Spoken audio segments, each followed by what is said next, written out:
that, guys? Driving up the back side, or I should say the top side, depending how you're looking on the map. North side of Crestline going in towards Lake Arrowhead. I actually haven't done this drive before, so this should be fun. Here with my buddy Nick, my coworker at Porsche. He's a fellow instructor. He has his first gen BRZ. It's all stock. It's the 2.0 version of the BRZ, so they had the facelift. So it's like 2017 and up. And he has the bigger brakes, the Brembos, so similar to my car, I'm sure, in many ways. Kind of want to touch on a topic about our brakes.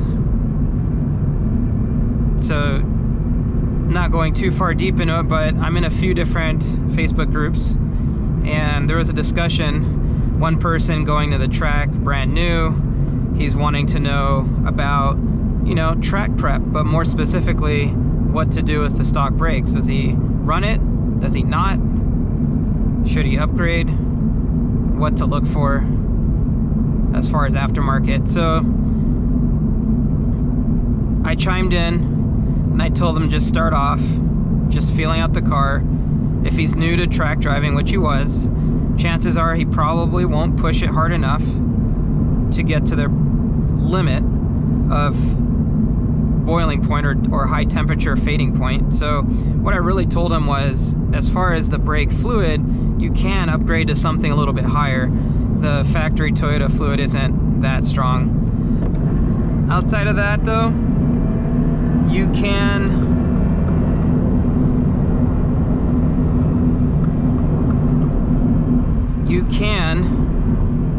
run it with a .4, .5 and then just feel it out.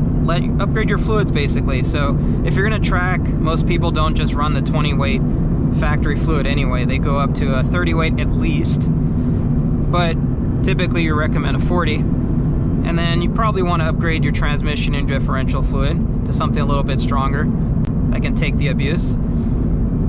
And then if you have a clutch, you're running a manual transmission, then you can change that fluid as well, which is the same as your brake fluid. That's basically what I did. So anyway, back to the topic of brakes. So some others chimed in, they said stock pads are crap, they're gonna fade instantly, and that's what happened to my car, and I go to such and such, you know, raceway near me. I'm like, okay. And they're all out of state. I had a couple of different individuals say this, and they're not wrong.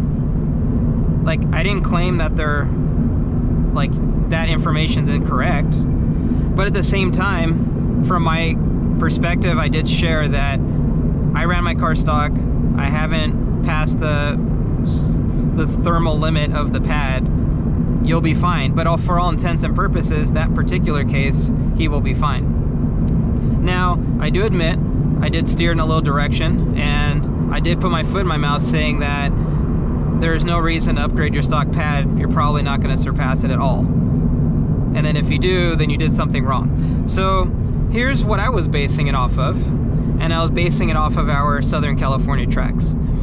I was talking to one of my colleagues and he says, you know, technically you can get away with stock pads in our region because we don't use a lot of brake in certain zones. Like we think of Buttonwillow, high speed course, you don't brake hard enough and long enough for it to surpass the pad heat thermal limit.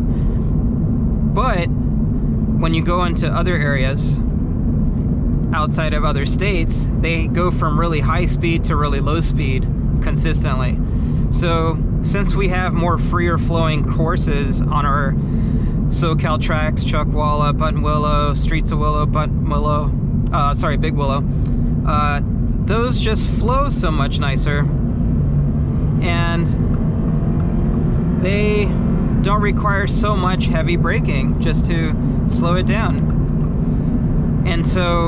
And what I mean is, like, you're shaving some speed off. You're not shaving off a lot. Versus maybe in other places out of state, East Coast tracks, you're probably going into a turn at 130, then you have to brake all the way down to 30. If you're doing that consistently, then sure, that makes a lot more sense. The OEM pads definitely will not hold that.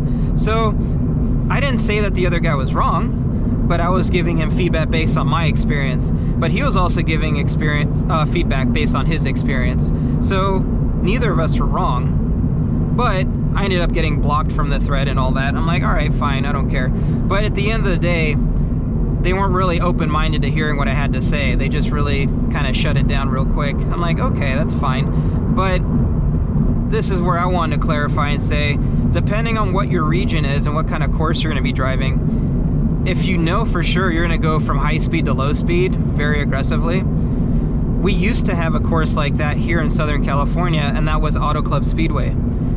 Part of it was on the NASCAR track. So you're on the NASCAR track and we're carrying triple digits, and you're going to slow it down from, maybe in this car, might reach 120. I'm guessing. I don't know. I haven't done it. The first gen's probably around that area, maybe a little higher. And then you slow it down all the way to 30. That's a lot of brake demand in a abrupt amount of time in a short period of time. So I think end of the day, you definitely need to assess what kind of braking you're going to be doing, and whether you are a noob, whether you are a driver with experience, maybe you have some track days under your belt. So I think, just to clarify, some individuals take it for,